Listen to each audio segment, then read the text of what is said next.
ये 3 महीने कार्तिक, माघ और वैशाख में भी किए गए पुण्य से अधिक पुण्य उस व्यक्ति को प्राप्त होगा। इसलिए तुम्हारा नाम अधिक महीना होगा, पुरुषोत्तम महीना होगा। एक कथा तो ये आती है, दूसरी कथा ये भी आती है इसकी। कहते हैं महाराज हिरण्याक्ष और हिरण्याकश्यप 2 भाई थे। हिरण्याक्ष ने पृथ्वी को जलमग्न कर दिया था। देवों की और ऋषि मुनियों की त्राहिमाम ध्वनि को सुन करके भगवान वाराह रूप में प्रकट हुए और प्रकट होकर के उन्होंने पृथ्वी का उद्धार किया, हिरण्याक्ष नाम के असुर का वध किया, जिस कारण से हिरण्याक्ष का भाई हिरण्याकश्यप भगवान का विशेष शत्रु हो गया। ब्रह्मा जी का उसने अखंड तप किया, ब्रह्मा जी से वरदान प्राप्त किया, महाराज मुझे अमरता का वरदान दीजिए। भगवान बोले भैया इस संसार में जो कोई भी योनि मार्ग से प्रकट हुआ है वह कोई अमर नहीं है। इस काल चक्र में जो कोई भी जन्म लिया है, जो कोई भी आया है, उसको एक दिन जाना पड़ेगा। तो जाना तो तुम्हारा भी निश्चित है। तुम अब बुद्धिमानी से यह विचार कर लो कि तुम कैसे जाना चाहते हो अथवा नहीं जाना चाहते हो, अथवा जो तुम्हारे मन में दूसरी कोई इच्छा वरदान हुआ मांग लो।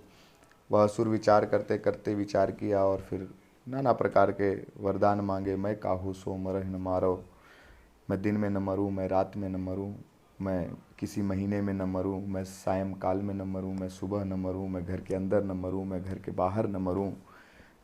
जितने भी उसके दिमाग में आए वो सब मांग लिया उसने।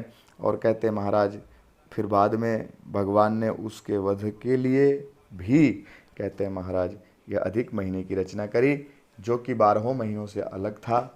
उस महीने में भगवान ने उसको अपनी जंघा पे बिठाल करके और घर के उसके दरवाजे पर, मुख्य दरवाजे के ड्योढ़ी पे बैठ करके, जो कि न घर के अंदर था न बाहर था, और संध्या के समय न वो सूर्यास्त था न सूर्योदय था, भगवान की जंघा पे बिठाया।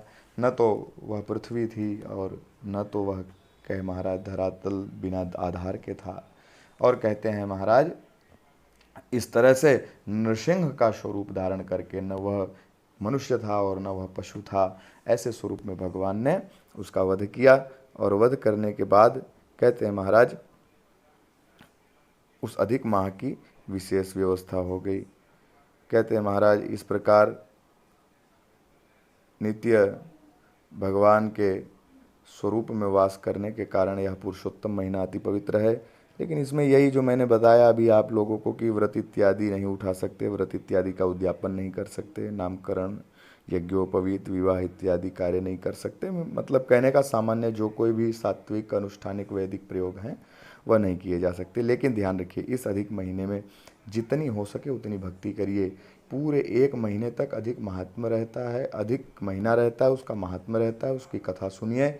घर पे अपने अधिक महीने की कथा रखवाइए, 1 महीने की अधिक महात्म्य की कथा लोगों को इकट्ठा करिए जितने लोग हो सके। नहीं तो परिवार वाले भी, अभी इस कोरोना काल में दूसरा तो इकट्ठा नहीं करना चाहिए, लेकिन परिवार वाले भी बैठ करके इस कथा को सुने। और पूरे महात्म्य की एक एक दिन की एक एक कथा है तो उस पूरी कथा को सुने, ब्राह्मण को योग्य दक्षिणा दें, दान करें। और इस महीने में जप तप स्नान दान और भागवत कथा अक्षय है, अधिक से अधिक पुण्य देने वाली है। जो कोई भी ऐसा करेगा उसको परम पुण्य प्राप्त होगा। कहते हैं हिंदू धर्म के मान्यता अनुसार प्रत्येक जीव 5 महाभूतों से मिलकर बना है। इस 5 महाभूतों में जल अग्नि आकाश वायु और पृथ्वी सम्मिलित है।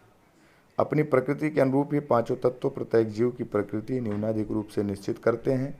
अधिक महीने में समस्त धार्मिक कृत्य चिंतन मनन ध्यान योग आदि के माध्यम से साधक अपने शरीर में समाहित इन 5 तत्वों में संतुलन स्थापित करने का प्रयास करता है।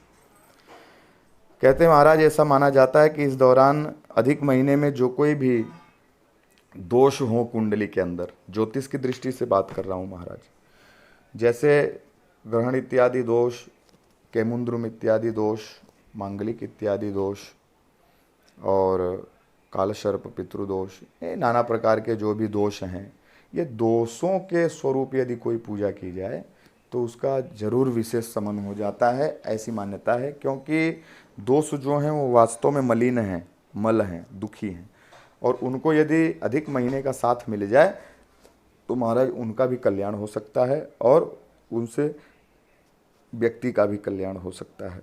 इसलिए यह मलमास बहुत ही पवित्र है, अति पवित्र है, इसका ध्यान रखें और इसमें हो सके उतना पूजा पाठ इत्यादि करने का फल प्राप्त करें। कहते हैं महाराज इस महीने में जो कोई भी आप कार्य करते हो, धार्मिक कार्य, जो कथा पुराण इत्यादि का श्रवण और भगवान नारायण का पूजन, वह सबका सब 10 गुना फलदायी हो जाता है। यहलोक और परलोक दोनों सुधर जाते हैं। इस महीने की महिमा यही है कि भगवान नारायण ने इसको अपने नामों से संबोधित किया है और इसको अपनी महत्वता प्रदान करी है। आगे मैं आपको बता देता हूँ कि अभी जो पूर्णिमांत मानते हैं, जैसे उत्तर भारत इत्यादि के लोग, तो उत्तर भारत इत्यादि के लोगों के लिए ये जो श्रावण महीना है, यह आपको जो है 6 तारीख से, सोमवार 6 तारीख से लग जाएगा और 5 सोमवार इस बार पड़ेंगे। 6 तारीख का एक सोमवार, 13 तारीख का दूसरा सोमवार, 20 तारीख का तीसरा सोमवार, 27 तारीख का चौथा सोमवार और 3 तारीख का 5वां सोमवार। ये पूर्णिमा से पूर्णिमा, जो पूर्णिमांत महीना की गणना उत्तर भारत में होती है, उसके हिसाब से रक्षाबंधन वाले दिन तक ये सोमवार 5 सोमवार पड़ेंगे। जिस किसी को भी रहना हो श्रावण महीने का सोमवार, वो 6 जुलाई 2020 शुक्रवार शुक्ल त्रयोदशी से रह सकता है और प्रतिपदा है उस दिन कृष्ण पक्ष की। 6 जुलाई 2020 सोमवार श्रावण महीना कृष्ण पक्ष प्रतिपदा है, उस दिन से रह सकता है और उसकी पूर्णाहुति 3 अगस्त 2020 सोमवार श्रावण महीना शुक्ल पक्ष पूर्णिमा को रक्षाबंधन के दिन होगी। तो ये 5 सोमवार रहने हैं श्रावण महीने के पूर्णिमांत वालों को। तो इस प्रकार से ध्यान रखिए और भगवान की भक्ति में लगे रहिए, ब्राह्मणों की सेवा करिए, क्योंकि इस संसार में एक ही चीज़ है जो तुलसीदास जी महाराज कहते हैं कि कवचय भेद्य विप्र गुरु पूजा, कवचय भेद्य विप्र गुरु पूजा, एहि सम नहीं उपाय को दूजा, एहि सम नहीं उपाय को दूजा, कवचय भेद्य विप्र गुरु पूजा। ब्राह्मण और गुरु के चरणों की सेवा करते रहिए, उसी से नारायण प्रसन्न होंगे और इससे बड़ा कवच कोई नहीं जो आपकी और आपके परिवार की रक्षा कर सके। 18 सितंबर अश्विन माह के शुक्ल पक्ष प्रतिपदा से शुक्रवार के दिन 18 सितंबर को मलमास प्रारंभ हो जाएगा, अधिक महीना प्रारंभ हो जाएगा और वह 16 अक्टूबर आश्विन महीने के कृष्ण पक्ष की अमावस्या तक रहेगा, 16 अक्टूबर तक रहेगा। 17 तारीख से नवरात्रि है, उस दिन घट स्थापन होगा और फिर उसके बाद आगे की क्रियाएं प्रारंभ हो जाएंगी। और अभी इसमें आपको बता दूं मैं कि बुधवार 1 तारीख को 1 जुलाई को, ठीक है, बुधवार 1 जुलाई को देवशयनी एकादशी है।